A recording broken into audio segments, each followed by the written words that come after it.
I'm Golden Ashwini. I'm working in Rohini College of Engineering and Technology, Kanyakumari district.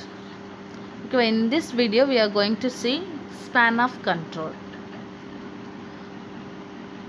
So, span of control means the number of people managed effectively by a single superior in an organization. Okay, so the term span of management is also known as span of supervision, span of authority, and span of responsibility. Okay, so but the span of management is a better term because control and supervision are elements of the management.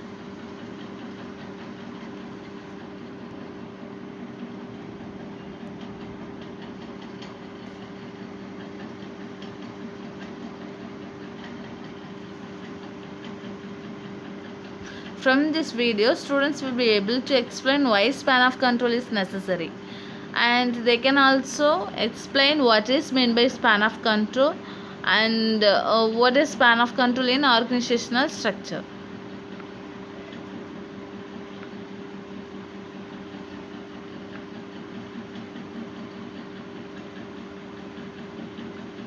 Then span of control. Okay, so from the beginning we know span of control means the number of people managed effectively by a single superior in an organization. Okay, so if the number of members is too large, it will be very difficult to manage this person and perform the work effectively, right?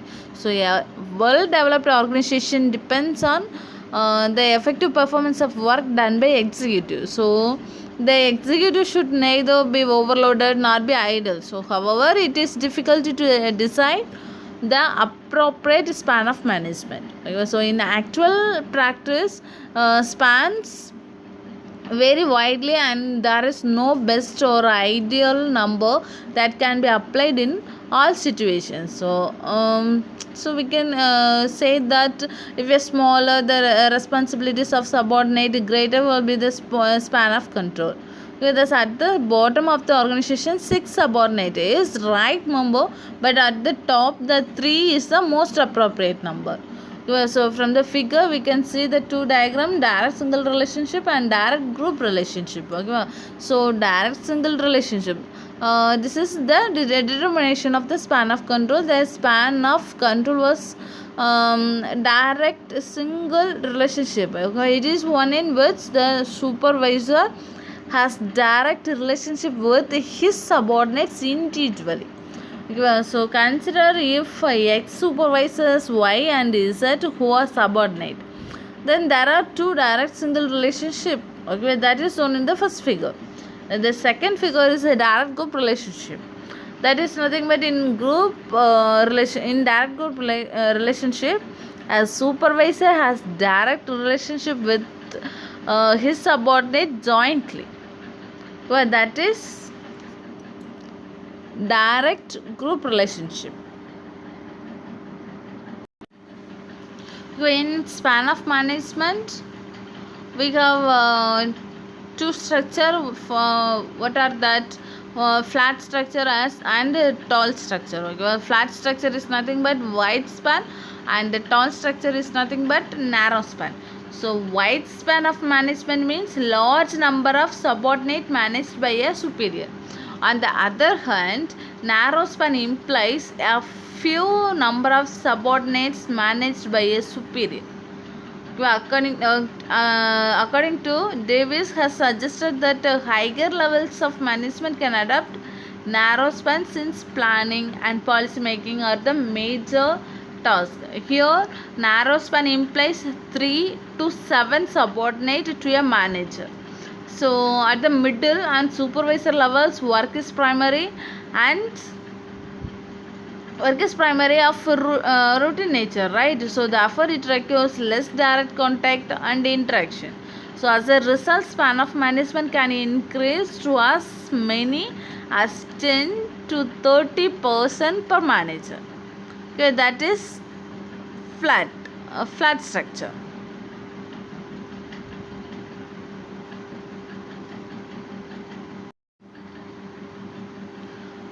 Then if an organization has a wider span, Okay, if an organization had a wider span means the resulting organization structure will be flat structure. Okay, that is shown in the figure. This type of structure is decentralized or loosely controlled. Therefore, employees have a greater autonomy and more varieties of work. The degree of job satisfaction is higher, and it is also cost effective due to a few levels. So communication is more effective because of a few layer of authority. But flat structure is not more adaptable to change. It also may create problems of coordination and control. The advantage of wide span of control, that's nothing but there are less layers of management to pass a message through, so the message reaches more employees faster, and it costs less money to run wider span of control, because the business does not need to employ as many managers. So if the organization has a narrow span, the structure will be tall structure with many management levels. So this type of structure has better coordination, and it can adapt to change a better one. It facilitates the effective supervision due to centralized or close control. It facilitates the better promotion opportunities due to many position or levels, but it is expensive due to the same reason.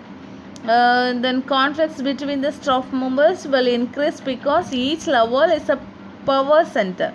The decision making process is more tedious due to each level claim its rights to be consulted.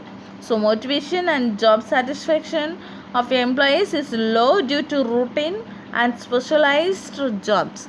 Tall structure provides a better channel of communication. Then what are the advantages of a narrow span? A narrow span of control allows a manager to communicate quickly with the employees under them and control them more easily. And feedback of ideas from the workers will be more effective. Okay, so then we can say it requires a high levels of management skills to control a greater number of employees, so there is less management skill required.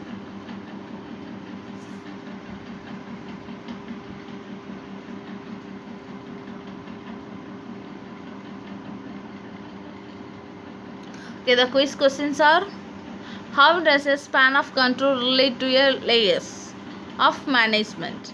A higher span of control will result in a fewer layers of management.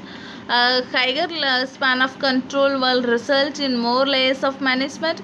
A lower span of control will result in fewer layers of management. Then the fourth option is we cannot determine the answer.